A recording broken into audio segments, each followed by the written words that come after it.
In the last video, I told you that each device connected to the internet has an IP address, and that's how they're able to send packets to each other. But as a user, when you make a request to a website like netflix.com, this is not an IP address. This is just a domain name. So how does this get connected to the server of Netflix? It's because the requests actually go to a DNS resolver. The DNS resolver has the information that we need, which is the IP address of Netflix. It could look like something like this. And this is what the IP address would look like. And once you have this IP address, you can hit the server, and the server can now send back information to the PC that requested it. So if you look at the IP address more closely, you'll notice that it's formed of these groups of numbers divided or separated by dots. These groups of numbers are called as octets. Now, when you check the IP address of your machine, it'll look very similar to this.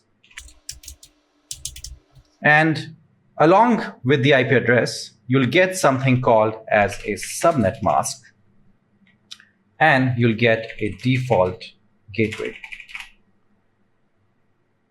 And the subnet mask would look something like this. It'll be 255.255.255.0.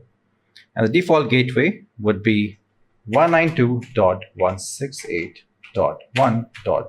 What I'm saying is your IP addresses won't exactly be the same, but they look like this. Now, the relationship between your subnet mask and your IP address is very straightforward. You can map them 1:1. So the number of octets in your IP address will be the same as the one in your subnet mask. So 255 means that this number is locked. So 255 also again means this number is locked and this number is locked. Only this is the number which is 0, the last number. That 0 means that this can change. So that means this part is treated separately and this part is treated separately. This is called as the network. The first 3 octets is called as the network. The last one is called as the host. And we'll talk about this in a little bit more detail now. So I wanted to share something really interesting with you. A few months back, I started running an advanced system design cohort, which is specifically meant for people with industry experience who want to break into engineering leadership positions. So if you want to be a director of engineering, VP of engineering, or want a CXO title, you'd want to know a lot more about system design from the application perspective. And just the basics of system design, DSA, and coding will not cut it. You'll need to understand systems from end to end. You'll need to become an expert at architecting systems, understanding how things scale, and how to plan better for bigger, much more scalable products. And this is what we break down in my 3-month advanced system design cohort. There are 20 people already in the cohort. Some of them even have 25 years of experience in the industry. So if you think you've hit the limit in your system design learning, and you want to take things to the next level and deeply connect with people who are just like you, people with great industry experience and exposure, wanting to move on to the leadership positions, you might want to check out my cohort. The link for the form is in the description of this video. Fill it up, we'll check if you're a good fit, and then we'll set up a call with you, and then we'll take things forward. Now let's get back to the video. So the IP addresses to all of your devices on your network are provided by a router.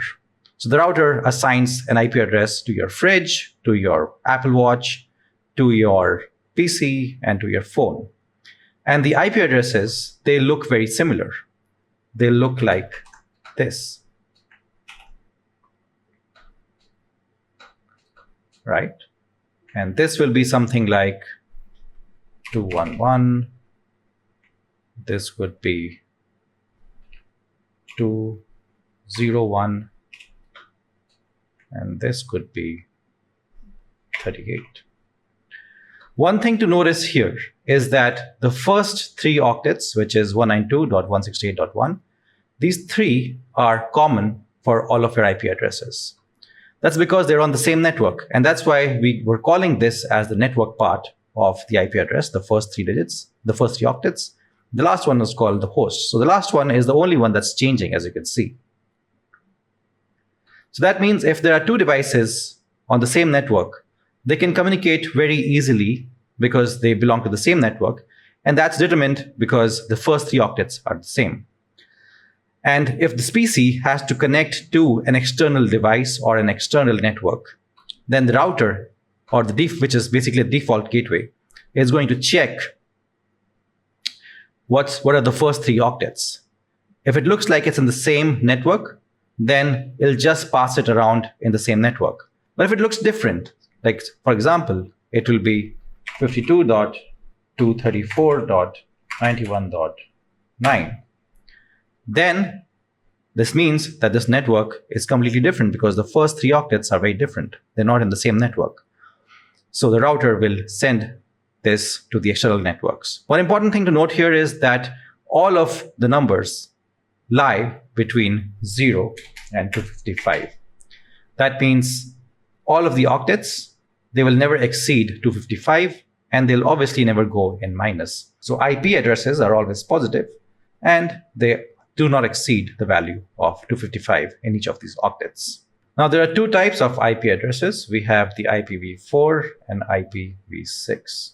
We're slowly shifting toward IPv6 because this is 128-bit, and IPv4 is just 32-bit. This leads to 4 billion total addresses, and you know that by now we have exceeded the number of devices on the internet way more, and there are way more devices than 4 billion, right?